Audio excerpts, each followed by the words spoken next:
C'est la merde les gars. Gros revirement de situation. On a moins d'un mois pour finir le challenge, un K tout 100K. Donc on doit monter 35K en 20 jours. Va falloir charbonner de fou. Allez, go. Ok les gars, c'est un grand jour parce qu'aujourd'hui, il y a l'event à Cambodia. Il y a un event. Des gros MTT sa mère. Des gros MTT, on paye pas MTT donc on s'en fout. Mais par contre, l'étape de cash game, ça attire du monde. Ça attire du monde et ça joue haut. Donc, si on reste en 5-10, le challenge c'est plié, c'est facile. Maintenant, il y a peut-être un problème, c'est que la 10-25, ça se trouve qu'il y a trop de fiches qui vont aller en 10-25. Parce que là, putain, c'est hyper high variance de fou. Ça dépend. En vrai, si je joue short stack, ça va. Ouais. Avec moi, la grosse problématique, c'est que tous les spots de la table, tous les mecs qui posent 20 000, 30 000 tous les soirs, pourquoi ils vont continuer à jouer la 5-10? Pour moi, la 5-10, ça va mourir presque quoi. Ouais. Enfin, les mecs de 2-5 vont pas se dire, tiens, je vais monter en 5-10. Et les 5-10, bah, les 5-10 vont aller en 10-25 quoi. Et en fait, les bots de 5-10, les nids de 5-10 vont rester en 5-10. Ouais. Et les dégènes complets de 5-10, ils vont aller en 10-25. Ouais. Donc on va se retrouver avec une 5-10 de merde. Je pense que je vais aller 2K, 3K deep et on va voir ce que ça donne. Si jamais vraiment ça se passe mal, bah mec, je peux plus faire marche arrière. Si vraiment j'ai run bottom 0,001 et genre je me fais défoncer sur 10 sessions, bah gros, on ne peut pas retourner en 5-10 après quoi. C'est clair. Et voilà quoi. J'ai hâte de voir. Hâte de voir aussi. En plus, on est de bonne heure là. Vous allez vous retrouver dans la session à travers mon téléphone.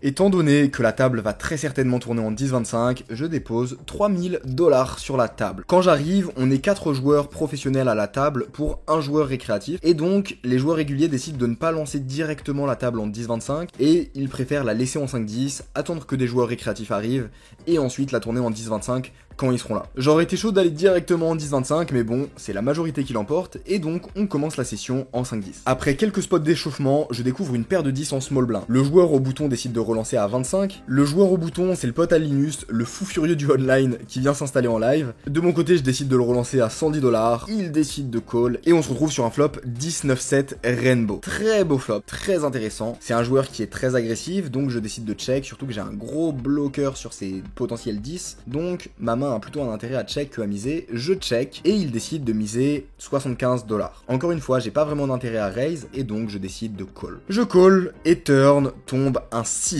Maintenant, il y a le 8 qui fait quinte, c'est vraiment pas la meilleure carte, je décide de check, et de son côté, il décide aussi de check. On se retrouve sur la river qui tombe un valet, et qui rentre les rois dames potentiels. Et là, vous allez voir que le coup va être passionnant. De mon côté, j'ai assez peu de value sur ce spot parce que j'ai une range qui est quand même assez forte quand je check call, j'ai beaucoup de quintes dans ma range, et pour autant, si je décide de miser cher, bah je vais juste me faire payer que par mieux, donc j'ai plus d'intérêt à miser petit. Aussi, ce qui est assez intéressant, c'est que c'est un joueur agressif, je sais qu'il va être capable de bluff, et avec ce genre de mise, selon son sizing, je vais pouvoir avoir des informations supplémentaires. Je décide donc de miser 30 $, et là, c'est passionnant. Il se met à sourire, un léger sourire, et il se jette vers ses jetons. Sa main, elle va très rapidement vers ses jetons de 25, il en prend 2 dans les mains, et là sa main elle se crispe, il s'arrête, il réfléchit, il enlève son sourire, et ensuite il continue à prendre les jetons dans sa main, comme si quand il les avait pris c'était pas vraiment pour call, mais plus comme si c'était pour jouer, et au final il décide de rajouter des jetons et de relancer 350 $. Et ça c'est un tels qui est ultra révélateur et qui est très facile à suivre. Ce qui se passe dans ce spot, c'est qu'en réalité quand il a décidé de jeter ses mains de manière brusque et de baisser sa vigilance sur son langage non verbal, et bien en fait c'était simplement qu'il était en mode bon bah le coup est fini, je vais call, donc je peux me permettre de sourire parce que le spot est fini. Il est allé directement vers ses jetons de 25, il en a pris 2 comme pour call, et en fait à un moment il y a eu une période pour le coup de crispation où il s'est dit tiens, finalement je vais raise. Donc, à partir du moment où il fait cette line, ça veut dire que la main qu'il a raise était forcément une main qui était potentiellement assez bonne pour call. Donc, à partir du moment où il y a ce tel physique, ça veut dire que la main qu'il décide de me raise 350 $ maintenant, c'est forcément une main qu'il aurait aussi pu potentiellement call. Et clairement, ici, s'il a quinte, eh bien il va pas s'amuser à call ou même avoir l'idée de call. Et donc, en réalité, c'est quasiment tout le temps un bluff. Et donc, pour ces raisons, je décide de call. Et il retourne, dame 9. Effectivement, il avait transformé une paire en bluff. Ça corrèle complètement avec son langage non verbal, il a décidé de call, et en fait il s'est dit que peut-être ça pouvait être intéressant à raise,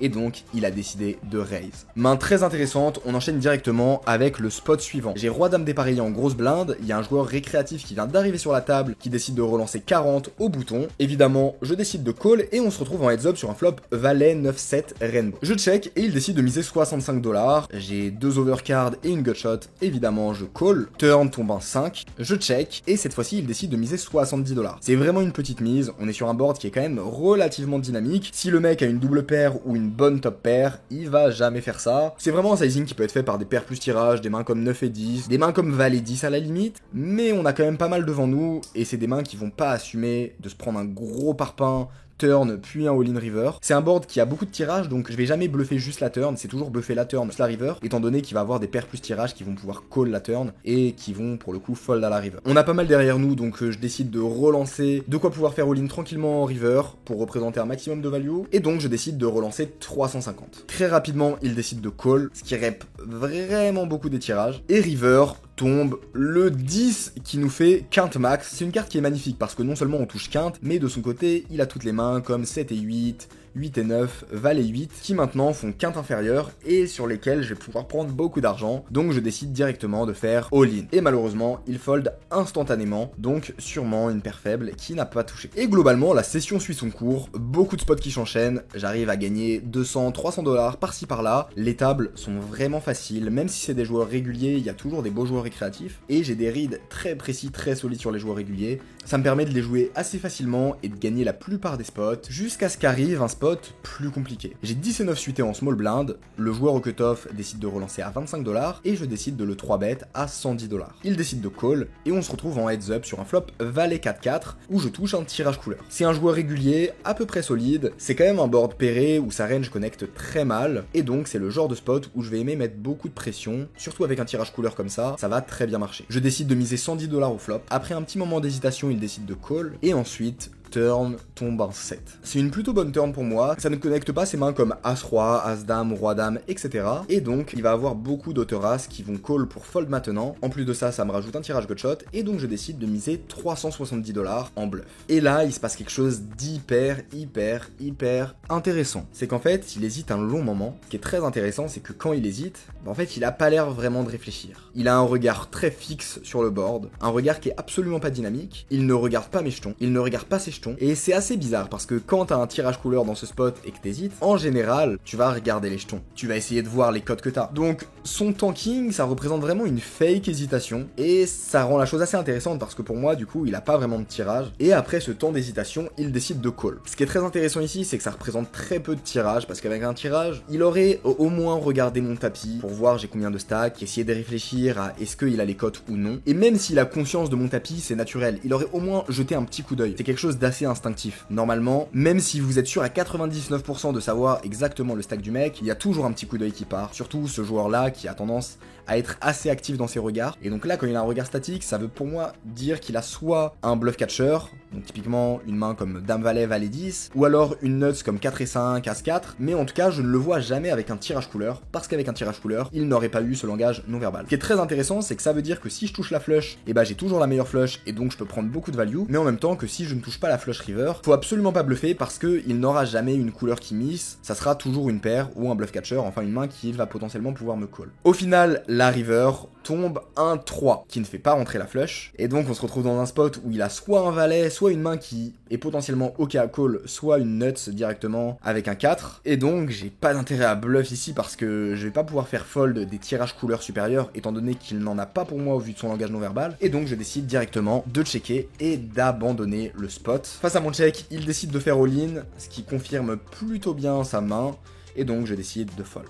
Assez content parce que grâce à cette analyse, grâce à cette concentration à la table, ça me permet d'éviter pas mal de pertes. Et là, pour mon plus grand plaisir, il y a les Chinois qui débarquent sur la table. On arrive avec un spot qui est assez marrant, j'ai valet 8, 2 carreaux au bouton, le joueur au cut-off call, un gros joueur récréatif, je décide de relancer à 50 dollars, le joueur en grosse blind call, le joueur au cut-off call, et on se retrouve à 3 joueurs sur un flop 9-4-2. A savoir que c'est les deux gros joueurs récréatifs de la table, deux joueurs chinois, les deux décident de check, je décide aussi de check, étant donné que c'est pas vraiment des joueurs que j'ai envie de bluff sur ce genre de flop. Turn tombe la doublette du 2 qui ouvre un tirage couleur, les deux décident encore de check, et là pour le coup, quand ils check deux fois, ils ont une range qui va vraiment être très faible. En plus de ça, ça a beau être des joueurs agressifs, Post-flop, ils vont pas non plus call n'importe quoi, surtout que je suis un joueur quand même assez sérieux en perception, et donc pour moi ils vont plus ou moins respecter, c'est pour ça que je décide de miser 90$. Malheureusement, les deux calls, et river tombe un roi, qui est plutôt une très bonne carte, parce que jouer comme ça, ils ont pas droit dans leur range, ils ont quelques paires faibles que je peux faire fold assez facilement, et aussi des tirages couleurs ou des mains comme As-3, As-5 qui ont manqué. Les deux check, et donc je décide de bluffer pour 190$. Et là, il se passe un truc assez drôle, c'est que le joueur en grosse blinde call, il se met à fixer le joueur au cutoff, le joueur au cutoff décide de call, et là il se met à embrouiller son pote en chinois, je vous laisse le passage.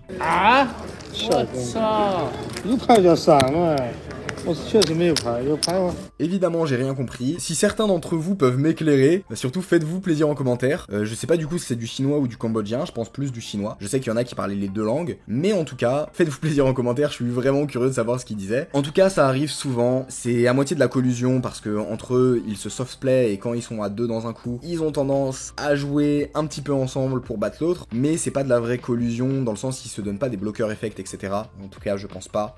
Les croupiers laisseraient pas passer ça, je pense. Et puis, pour être honnête, ils sont tellement mauvais, tellement faciles à jouer que ça me gêne pas trop. Si ça les amuse, ça leur donne peut-être un tout petit avantage, mais ça nous empêchera pas de bien les défoncer. En tout cas, vraiment très content parce qu'on monte du stack, déjà à 5000$ devant moi, et ça tombe bien parce qu'on arrive dans un spot complètement incroyable. J'ai une paire de 5 en début de parole, je décide de relancer à 30$, et là il y a le gros joueur récréatif de la table qui décide de me 3-bet à 120$. On a énormément de profondeur, et donc je décide de call. Et on se retrouve sur un flop, dame, dame, 5. C'est un flop inespéré, c'est magnifique, j'ai 5000$ devant moi et lui aussi, je peux vraiment lui faire très mal. Et je décide de check pour le laisser miser, et là, il décide de checker. C'est un joueur qui est très agressif, c'est le gros joueur récréatif de la table, celui qu'on fout vraiment partout. Quand ce mec décide de ne pas bluffer un board qui est aussi sec que ça rep très souvent soit de la showdown value, donc une main comme As-Roi typiquement, ou alors une paire de valets, une paire de 10, soit une dame en slow play. Globalement, c'est bet au flop, c'est beaucoup de bluff, et il a tendance à beaucoup slow play et à beaucoup checker des showdown value, donc c'est pour le coup une plutôt bonne nouvelle. On se retrouve sur la turn qui est un 7, et je décide de miser 170$ en value, pour value toutes les mains comme on disait, 10-10, valet-valet, As-Roi. Et là, comme dans un rêve, comme dans un film, c'est magnifique, il décide de me relancer à 450$. C'est le meilleur scénario parce que, étant donné qu'il n'a pas misé au flop, eh bien il a zéro bluff, il a des slow play, il irait pas relancer comme ça valet-valet 10-10 a priori, et donc ça représente énormément une dame qui slow play. De mon côté, il me reste 4500 derrière, et le board est ultra sec, il y a aucun tirage, donc il y a aucune river qui va vraiment freiner l'action. J'ai pas vraiment d'intérêt à le relancer maintenant parce que je peux lui faire peur, alors que s'il a une dame, il va toujours miser encore autour de 1500 à la river, et pour le coup je pourrais faire tapis, il lui restera 3000 à payer, et il va très souvent call. Donc je préfère le laisser venir, et accessoirement ça me permet de perdre le moins possible s'il y a la doublette du 7 qui rentre, ou la triplette de la dame. C'est un pourcent très faible des rivers, mais on est content d'économiser quand il y a ce scénario qui tombe. Mais étant donné qu'il a toujours une dame, et qu'il fera full supérieur ou carré dans ces cas-là, eh bien on est très content d'économiser dans ces scénarios. Je décide de call, river j'espère quand même une belle brique, parce que les rois ou les dames ça peut faire un peu peur, étant donné que ça pourrait lui faire rentrer quelques full supérieurs, et là, river tombe la pire carte, une dame, la triplette de la dame. Maintenant ces dames font carré, c'est littéralement une catastrophe. Sur la plupart des rivers je le défonçais, et là je me fais complètement défoncer. Je décide de check, je sais pas ce que j'espère. En tous les cas, maintenant, même si peu importe ce qu'il a, il m'a battu, dans tous les cas, il n'y a pas de bluff dans cette line. Je check en espérant, en serrant les fesses et en me disant, allez, peut-être avec de la chance, il check et je gagne. Sans surprise, il décide de miser 1400$. C'est toujours frustrant quand on avait la main gagnante à la turn, qu'on était parti pour gagner beaucoup d'argent, mais pour autant, il n'y a rien à faire, je décide de fold.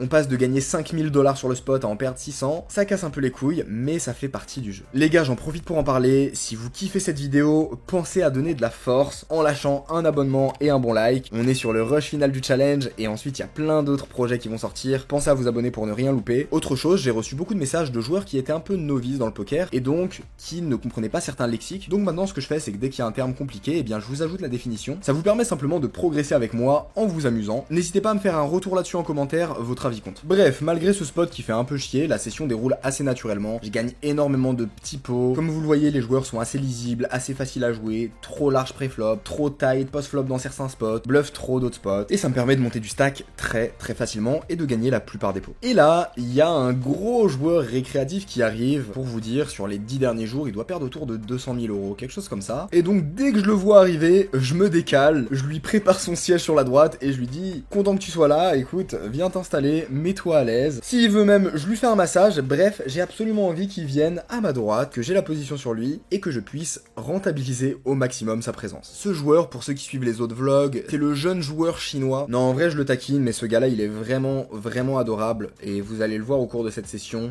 Il a fait un truc très mignon. Bref, je vous spoil pas, mais vous allez voir. Bref, pas de temps à perdre, à peine il arrive et j'ai 10 et 9 suités en début de parole, je décide de relancer à 30 $. Le joueur au cut-off, le joueur récréatif agressif qui gueulait sur son pote parce qu'il avait fold, décide de me relancer à 105 $. Le joueur en grosse blinde, le beau joueur récréatif justement qui a perdu autour de 200 000 euros, décide aussi de call. Et évidemment, au vu des stack size de la profondeur, je décide aussi de call. On se retrouve à 3 sur un flop 9-7-3 avec un tirage couleur. Je décide de check, le joueur au cut-off décide de relancer à 230 $, et le joueur en grosse blinde décide de call. Le pot commence à être assez sexy, j'ai un tirage quinte par les deux bouts. Si je touche, ça va faire très mal. Mais je décide de call, et malheureusement la turn tombe un 5. Le joueur en grosse blinde check, je décide de check, et le joueur au cut-off décide de check. Et la river tombe un 9 qui nous donne une paire, mais qui rentre la quinte à une carte possible. Le joueur en grosse blinde check, je décide de check, et là le joueur au cut-off décide de miser 640 $. Le joueur en grosse blinde décide de fold, et là franchement, j'ai un call qui est ultra facile contre ce profil, simplement parce que j'ai des grosses informations sur ses sizing. Je sais que s'il a touché flush, il va toujours size up, mettre des sizing au minimum autour de la taille du pot. Donc ici clairement, il a 0 flush. Pour autant, s'il a une main comme As-As, Roi-Roi, Dame-Dame, j'imagine vraiment pas qu'il va la miser river, mais en plus de ça, il l'aurait sûrement mise à la turn sur un board assez dynamique. Et pour autant, à chaque fois qu'il va avoir un bluff, il va le jouer comme ça, il va miser au flop, il va voir que ça fold pas, et dès qu'il va y avoir des trucs qui rentrent sur la river, il va les prendre en bluff, typiquement avec ce sizing. Encore une fois, je dis pas qu'il a jamais une main forte, il peut avoir de temps en temps une main comme 9-9, il peut avoir une flush qui s'est perdue, il peut avoir une main comme 5 et 6 suité qu'il aurait joué comme ça. Ce que je dis juste, c'est qu'en termes de proportion de bluff, il va avoir autour de 60-70% de bluff et ça va me donner des calls très rentables, surtout vu les codes dont j'ai besoin. Je décide de call très rapidement, il me dit qu'il a flush, je lui demande du coup de retourner, et il retourne Roi-Dame dépareillé, et je win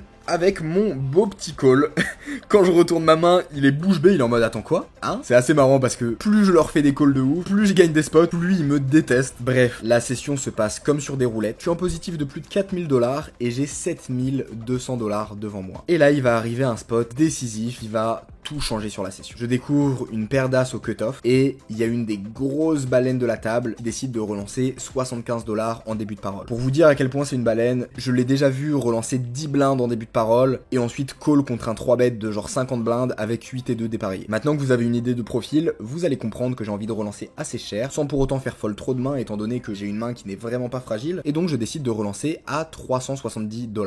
Et là, il ne décide pas de call, il ne décide pas de fold, il décide de me revenir dessus et de relancer 775 $. On arrive dans un spot très intéressant. De son côté, il a exactement 5000 $ et 100 € devant lui. Ce qui est intéressant, c'est que je connais bien le profil. Quand il 4-bet, il n'a jamais de bluff. Quand il a une main dégueulasse, genre valet 6 suité, il va la jouer en call. Il va pas s'amuser à la 4-bet. Et donc ici, il a toujours genre As-Roi et les valets plus. Même les valets, je pense qu'il est call. Même As-Roi, je pense qu'il est call. Donc en réalité, il a souvent Dame-Dame, Roi-Roi, As-As quand il joue comme ça. Et c'est pas du tout un joueur qui bluffe ce genre de spot. Et pour autant, il va call s'il a une main comme As-Roi. Donc je suis dans un spot qui est vraiment très particulier parce que je suis à peu près certain qu'il a une main forte et donc j'ai juste un intérêt à faire grossir le pot. Je pense pas qu'il va réussir à trouver un fold avec ce genre de main et donc je décide directement de faire grossir le pot le plus possible pour, même si un board dégueu tombe, pouvoir tout lui prendre et donc je décide de le relancer à 1700 $. Et là il réfléchit un long moment, on sent qu'il hésite vraiment, qu'il sent que quand je joue comme ça j'ai très souvent les as, il le comprend mais malgré tout c'est un joueur qui a très peu de contrôle émotionnel et donc il décide de call. Et là on se retrouve en heads up sur un pot qui est déjà bien conséquent, sur un flop 6-4-3 avec un tirage couleur. C'est le board le plus magnifique possible parce que j'ai toujours la meilleure main, il va jamais jouer comme ça 6-6, 4-4, 3-3 ou 6-4. Des boards qui auraient été chiants, c'est des boards avec un roi, des boards avec une dame, des boards avec un valet, mais là je suis vraiment très bien. Il lui reste 3400 derrière et donc ce que je veux c'est juste tout lui prendre. J'ai quand même envie qu'on parte à tapis assez vite avant que le board ne s'empire, donc c'est pas du tout dans mon intérêt de checker. Quoi qu'il en soit, vu la range qu'il a, il ne va pas fold et donc je décide de miser 1700 $.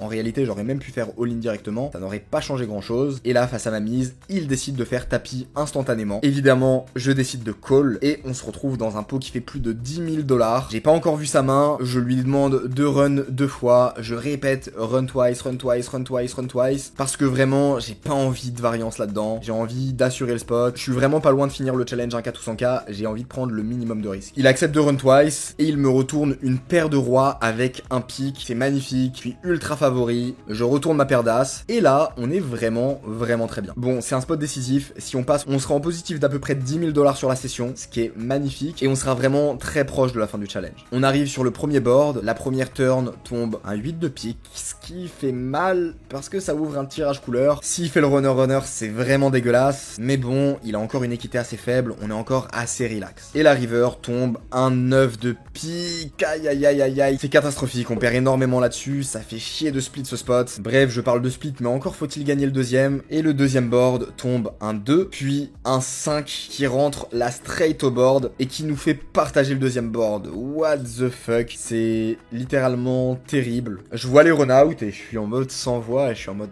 ah ouais, putain, vraiment quoi. Vraiment ce spot, vraiment le plus gros pot du challenge. On se retrouve à avoir ça. J'avais joué un pot d'une valeur équivalente et pareil, j'avais call avec un bluff catcher et le mec avait touché une paire river. Oh, c'était au Mexique. D'ailleurs, je vous invite à voir la vidéo si vous l'avez pas vue. Et maintenant, le deuxième pot à plus de 10 000 $ du challenge. Eh bien, je me retrouve aussi à le perdre. C'est vraiment sick. Au final, je récupère que 25% du pot, étant donné que je perds le premier board et je partage le deuxième board. À ce moment-là, il y a quand même énormément d'émotions en moi. Et donc, je décide de prendre la meilleure décision. Je décide de faire une pause, d'aller respirer. Et je vous laisse directement avec mon ressenti à chaud. J'étais en train de grind tranquillement. Ma session se passait bien. Il y a ce poissard du haut qui me dit « Ouais, vas-y, j'arrive, je viens trail. » Il arrive 2 minutes. 2 minutes plus tard, j'ai les as. Là, je me dis, Raise, all-in. Ok, j'ai à peu près 90, quasiment 90% de chance de gagner. Je demande de run 2 fois pour la sécurité. Lose, split. Parlons sérieux. Un point qui est important dans ce genre de situation, c'est déjà, ça fait chier.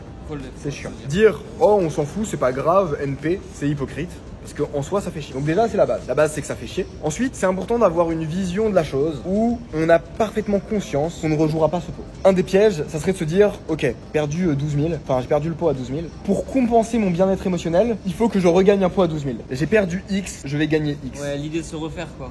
L'idée de se refaire, l'idée de remplacer. Alors qu'en fait, ce pot il est perdu. Il a disparu dans le métaverse. Je rejouerai peut-être jamais au Cambodge un pot à 12 000 €. C'est peut-être juste fini et c'est tout, point. Et voilà. Maintenant, ce qui compte, c'est tous les petits pots que je vais grind. On va contextualiser ça. Là, dans ma session, je suis entre 1005 et 2000 de profit malgré ce gros pot que j'ai perdu. On va partir sur la base de 1005. Pour moi, là, c'est comme si la session, elle était complètement finie. Je m'explique, je fais un reset mental complet. C'est-à-dire que j'ai grind, j'ai bien joué plein de pots, que j'ai excellemment joué. Je suis en pleine forme et pleine condition. Genre là, ça fait 10 heures que je grind, mais je suis toujours aussi concentré, aussi affûté. Donc, grâce au challenge et à la pression que ça me met, ça me permet d'être ultra vif, ultra fort, ultra concentré.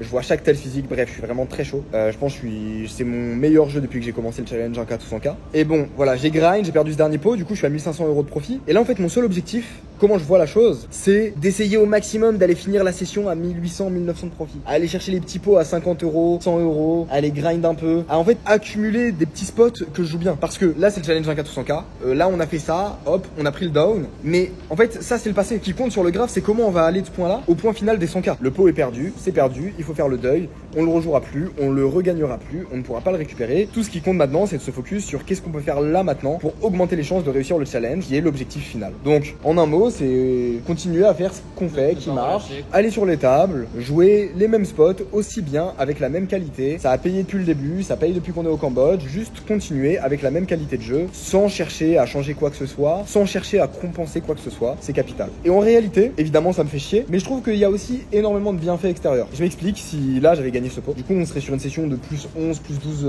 000 $ de profit. Le challenge aurait été quasiment fini. Il aurait été fini dans une ou deux sessions plus tard. Ce qui est intéressant, c'est que là, je vais pouvoir aussi montrer l'exemple. Parce que ce coup-là, j'avais peut-être 2% de chance de le perdre. Enfin, de perdre les deux. Ouais. 2% au final, bah, c'est beaucoup. Sur 100 personnes qui regardent la vidéo, c'est vrai que ça fait 2 quoi. Ça fait 2 personnes. Sur 1000, ça fait 20. Sur 10 000, ça fait 200. Dans tous les abonnés, il y en a plus de 200 qui vont se les prendre. Quoi. Il y en a plus de 200 qui, quand ils vont jouer le plus gros pot de leur vie, où ils ont 2% de chance de perdre, bah, ils vont le perdre. Et montrer l'exemple à ces 200 personnes, je trouve que c'est assez intéressant. Ça permet de donner de la force et ça permet de montrer qu'au final, même si on se prend ces spots là, même si ça fait chier, la courbe continuera de monter parce que la qualité de de jeu sera toujours largement supérieure. On va pas se mentir, si j'ai aussi peu de swing depuis que je suis là, ok, le run est favorable, mais tous les plays sont extrêmement bien joués, extrêmement bien calibrés. Vous pouvez faire des calculs statistiques, vous pouvez aller sur PokerDope pour voir ça. À partir du moment où le niveau est ultra excellent, ça réduit très fortement les swings. Ce truc négatif et chiant, ça me permet aussi de montrer l'exemple. Ça vous fait plus de vlogs, ça va faire que je vais devoir résister plus longtemps parce que les journées sont très intenses depuis qu'on a commencé la période Cambodge. C'est clair. Et ben on va tenir, on va grind 2 semaines, tous les jours, 12 heures, enfin je vais grind. Faut tout faire pour réussir ce challenge. Et voilà, et au moins on va devoir se battre. Enfin je vais devoir me battre surtout. Écoutez, on se retrouve directement sur les tables, il reste 2-3 heures de jeu. L'objectif c'est juste de jouer le mieux possible. Allez les gars, on se retrouve direct, transition. Allez, après avoir bien respiré, on reprend la session en mode guerrier. J'ai encore 4700 de stack et donc positif de 1700 $. La session, au final, avec du recul, se passe bien. On va pas se plaindre. Il nous reste un peu plus d'1 heure de jeu. On est parti pour tout défoncer. Dès que je retourne sur la table, on enchaîne avec une série de spots. Première main, j'ai roi valet suité au bouton. Le joueur UTG décide de relancer à 30 $. Le joueur au cut-off call et je décide de les relancer à 150 $. Les deux joueurs décident de call et on se retrouve en heads up sur un flop as valet 6. Les deux joueurs décident de check, je décide aussi de check et on se retrouve sur une turn qui est un 5 qui ouvre mon tirage couleur. Là-dessus, le joueur au cut-off décide de miser 275 $. Évidemment, j'ai un call très facile, je call et le joueur UTG décide de fold. On se retrouve en heads up sur la river qui est un roi, une très très belle carte pour moi. Le joueur au cut-off décide de check et je décide de miser en value pour 800 $. Il décide de fold, mais on gagne quand même un beau pot là-dessus. J'enchaîne directement avec As 7 suité en small blind. Il y a une option à 20 $. Je décide de call, le joueur en milieu de position relance à 100 $, le joueur au bouton call. Et étant donné les beaux stack size, je décide de call. On se retrouve à 3 joueurs sur un flop au roi 6-5 avec un tirage couleur. Je décide de check, j'ai rien à faire là-dessus. Les deux autres joueurs décident aussi de check. Et turn tombe un 9 qui me donne une gutshot plus mon tirage couleur. Je décide de check. Et là, le joueur au bouton décide de miser 300 $. Évidemment, j'ai un call qui est assez facile. Je call. Le joueur en milieu de position fold, et on se retrouve sur la river qui est la doublette du roi qui malheureusement ne fait pas rentrer mes tirages. Je décide de check, et là, le joueur au bouton décide de miser 250 $. Vraiment une petite mise, pour autant il y a peu de mains en value qui vont jouer comme ça parce qu'en position, ce joueur là n'a pas du tout tendance à value sin, et donc ici ça représente juste un bluff parce qu'avec un roi il aurait toujours misé plus cher, avec une main plus faible il aurait pas misé a priori. Et donc je décide de call. J'espère juste pas être contre une auteur genre As-10 Kimba ou alors un partage. Et non, dès que je call, il décide de jeter ses cartes. Et au final, je gagne ce beau pot. J'ai les rois au bouton, le joueur hijack call, je décide de relancer à 50 $. Le joueur en grosse blinde décide de me sur-relancer à 225 $. Je décide de lui revenir dessus à 550 $. Et malheureusement il fold, mais c'est toujours pas mal de prix. Bref, j'enchaîne plein de pots et je les gagne tous. Je suis ultra récompensé de ma résilience après le spot perdu avec les As. Et ça fait plaisir. Et on se retrouve sur la dernière main de cette session. J'ai roi 10 suité au hijack. Le joueur en début de parole décide de relancer 30 $. Le joueur en milieu de position call. Je décide de relancer à 130 $. Le joueur au bouton décide de call. Et le joueur en début de parole décide aussi de call. On se retrouve à 3 sur un flop valet 7-3 avec un tirage couleur qui est mon tirage couleur. C'est un super board pour moi. Je décide de miser 260 $ en bluff. Et là, le joueur au bouton décide de call. Et le joueur en début de parole décide de fold. Dans sa range, il va avoir énormément de mains comme As-Roi, As-Dame, 8-8, 10-10, 9-9. Ok, certes, de temps en temps, il a une main comme Dame-Dame, As-Valet suité qui me bat, mais en proportion, c'est vraiment pas le cœur de sa range. Et surtout, ce joueur-là, c'est pas un habitué, c'est un joueur récréatif un peu occasionnel, et en général, ils sont chauds pour aller call large pré-flop, mais quand on commence à mettre vraiment des sous au milieu, ils ont tendance à être assez solides. Donc ici, je pense que je vais avoir énormément de crédit et que je peux mettre énormément de pression. Je décide de miser 800 $ en bluff, et il décide de fold. C'est juste incroyable parce que en même pas 20 minutes, on est repassé à quasiment 7000 $ de stack, et j'ai gagné à peu près 2000 $ en enchaînant les spots. Après ça, malheureusement, la table casse, et je décide d'arrêter la session là-dessus. Au final, après 10 heures de session, on finit en bénéfice de 3870 $. C'est un super résultat, je suis hyper fier de mon aptitude sur cette session, je suis hyper content de mon jeu. J'espère que vous avez kiffé la vidéo, je vous laisse avec le mois du passé pour avoir mon ressenti à chaud. Bon, encore le braquage, je sais pas c'est le combienième braquage qu'on fait ici, mais... Avec un pot à 12K en moins. Non, après j'ai bien run sur la fin, j'ai eu des spots vraiment faciles. Genre, pour le coup, j'ai joué des coups compliqués en début de session. Là, c'était vraiment des spots faciles, call SI dans le spot où c'était easy, les bluffs avec roi 10 aussi c'était facile. Donc des spots qui sont déroulés sans trop d'accro. Au final je suis bien satisfait de moi parce que je suis revenu, j'ai été hyper focus, j'ai hyper bien joué donc trop content. Bah voilà, juste des boss hein. Voilà. Franchement, session à plus 4K pour avoir perdu un pot à 12K. C'est fou. C'est assez fou quoi. Incroyable. Bref les gars, on vous laisse là-dessus, merci d'avoir suivi, donnez de la force, du soutien. Des bisous.